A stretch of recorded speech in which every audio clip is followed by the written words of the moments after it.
Newsday continues here on One News Now. I'm Charles Lehano.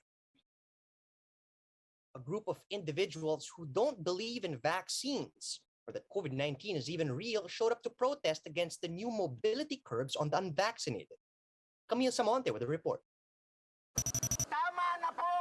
Without following social distancing protocols, this group of protesters held a rally yesterday afternoon at Daliwasan Bonifacio in Manila.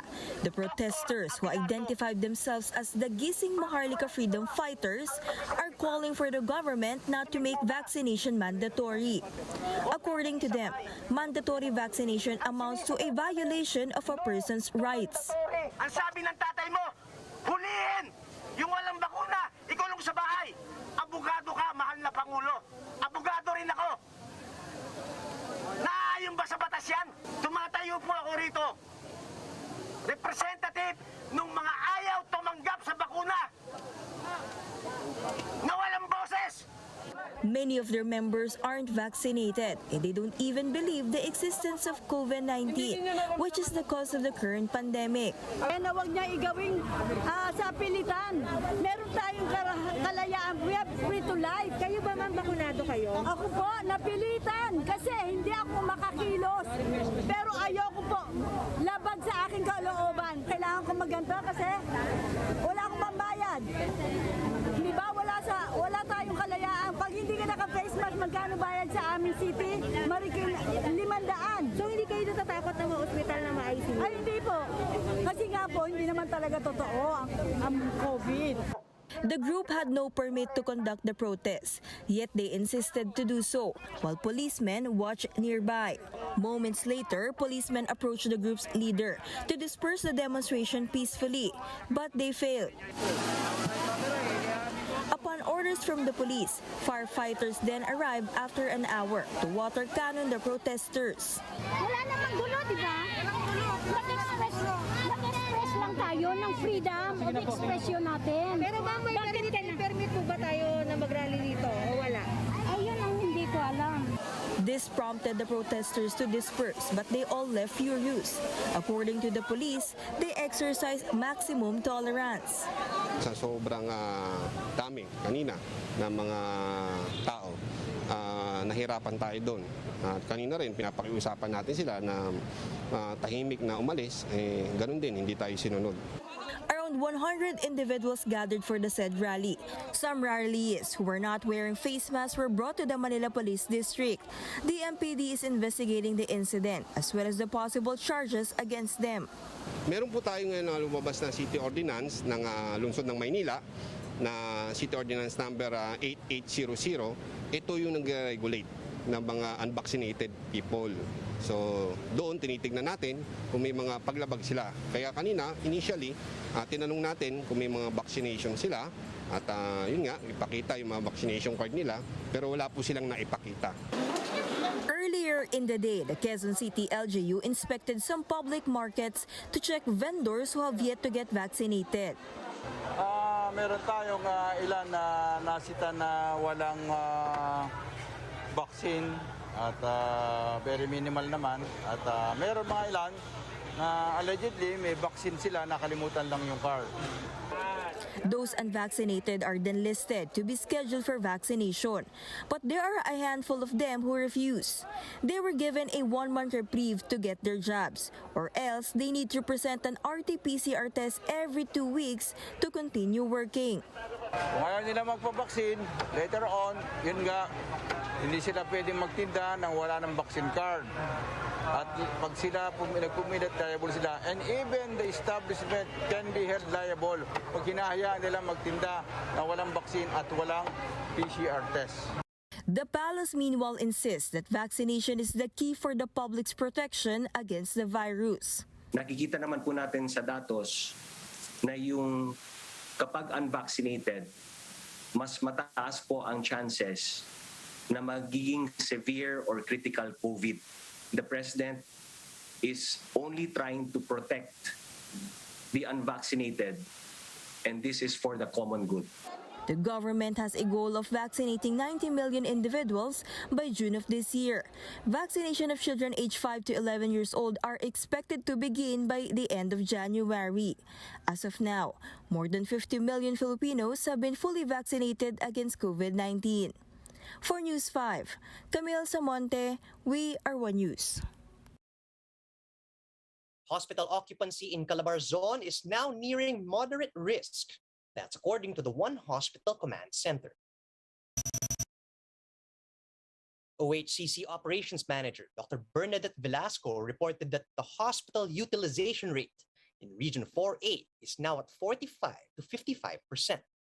She said the government is now exploring alternatives for healthcare management as frontliners are also getting hit with COVID. Meanwhile, Velasco says the NCR is the lone region currently at moderate risk. CR, we're already at moderate risk for the COVID ward beds. But unlike Delta before na biglang tumaas talaga yung occupancy natin sa hospital. But right now, we're seeing a lot of mild cases. That's why they're not inside the hospital. Or we're trying to move them out from the hospital. The health department is considering giving priority testing to groups that need it the most. This as lines in testing centers continue to get longer as COVID infections continue to rise. Mon Gualvez with the story. It was a 2-hour wait for motorists at this diagnostic laboratory in Pasay City. Even walk-ins wanting to get tested had to wait for hours. According to the laboratory, they even have converted the vaccination site into a testing center just to accommodate the influx of those wanting to get swabbed. But with the high demand comes the delays in releasing results. The lab is functioning normally, and then it's just more of pushing out the results from the initial influx that happened during the start of the surge. For DOH, the sudden onslaught of people wanting to get tested for COVID-19 isn't new. It's just that right now, the huge chunk of manpower of the testing laboratories at the moment have been tested positive for COVID-19. For this testing laboratory in Manila, this means servicing only those with appointments. So far na-manage naman natin. From time to time, ang gate namin open and close. May mga clients na gustong-gusto magpa-test. As much as we want to, hindi talaga natin sila kayang i-accommodate. The laboratory said it is also prioritizing OFWs, those in vulnerable sector, and those already experiencing symptoms. They also don't do express results for the meantime. We tried na ibigay sa kanila as fast as we could. Pero syempre, we can only give so much din, di ba? Kasi nga limited ang manpower natin. Speaking on the chiefs, Health Undersecretary Maria Rosario Vergeres said that they are considering a prioritized COVID testing policy amid the increasing demand. Ang testing dapat, clinical management, i-prioritize natin yung mga vulnerable natin. Senior citizens, those with comorbidities, yung mga immunocompromised, our healthcare workers. Should this be approved, Vergeres says those not in the priority list to isolate immediately to prevent spreading the virus.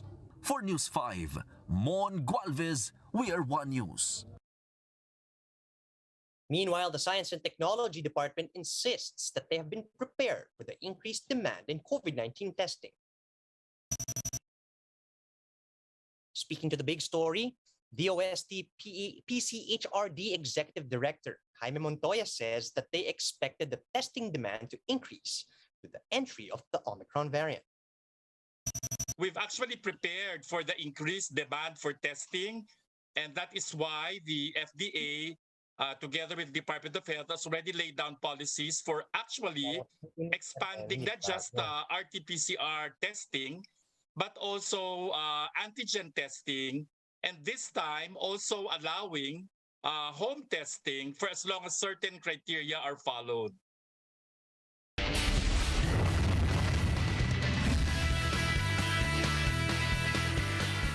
The Philippine Sports Commission confirms that mediation between star athlete EJ Obena and Patapa is now ongoing. But Chairman Butch Ramirez admits the dispute will not be resolved overnight. Marty Bautista with the details. Without humility from both sides, AJ, Patapa, and POC, without humility, without generosity, respect, and forgiveness, it's impossible to resolve the disputes, even if PDRC will sit down with us with the expertise on mediation. Believe me. This is the sentiment of PSC Chairman Butch Ramirez regarding the ongoing mediation process between pole vault star EJ Obiena and the Philippine Track and Field Association, or PATAFA. In the Philippine Riders Association forum yesterday, PSC Chairman Butch Ramirez announced that the mediation is finally underway. This after he demanded all parties, namely Obiena, PATAFA, and even the Philippine Olympic Committee, to come to the table and settle the dispute like sportsmen. In the board statement, the PSC laid down the following demands. First, for Obiena to finish all his liquidation reports, and second, for PATAFA to reconsider their decision of taking Obiena off of the national training pool. Part of the demands is also for all parties to stop giving public statements. There were many comments na walang ginagawa ang PSC. I would like to correct you that since our option was trying to reconcile and mediate the two parties, we don't talk to the public. Mediation requires science, skills, and experience. And we are doing our job because we are paid by the people. One rule for the mediation process is for all parties to stop throwing comments at each other in public. The Philippine Dispute Resolution Center, or PDRC, is also involved in the process. Ramirez is hoping the camps could find a resolution. But at the same time, he says he understands that the process may take some time and has no set deadline. Ramirez hopes, though, that they could find a solution to the problem before his term ends on June 30, later this year. I cannot do it alone. Together we resolve this dispute through compromises. Let's do it together, like what we did in SEA Games, Asian Games, and Olympics. Let's finish the race together. For now, Ramirez has asked POC Chief Bambol Tolentino for his trust and understanding with regard to the due process needed by Obiena and PATAFA. Ramirez also called on those not involved in the mediation process to just stop making comments. The PSC has only recently approved a medical procedure that EJ Obiena needed. In addition, the PSC chief also announced that Obiena's incentives are on their way and are being finalized by the National Sports Association. To be able to take the incentives, an approval from PATAFA was needed, which Philip Elahuico gave in goodwill for the mediation process. For News 5, Marty Bautista, We Are One News. And those are the top stories at this hour. Join us again later at 10:45 a.m. as we continue to monitor the day's biggest stories. You can also catch One News on Signal Play. Just register for a free account at www.signalplay.com so you can stream One News live anytime, anywhere. I'm Charles Lejano. Mask on, wash hands, and stay safe, Philippines. We are One News.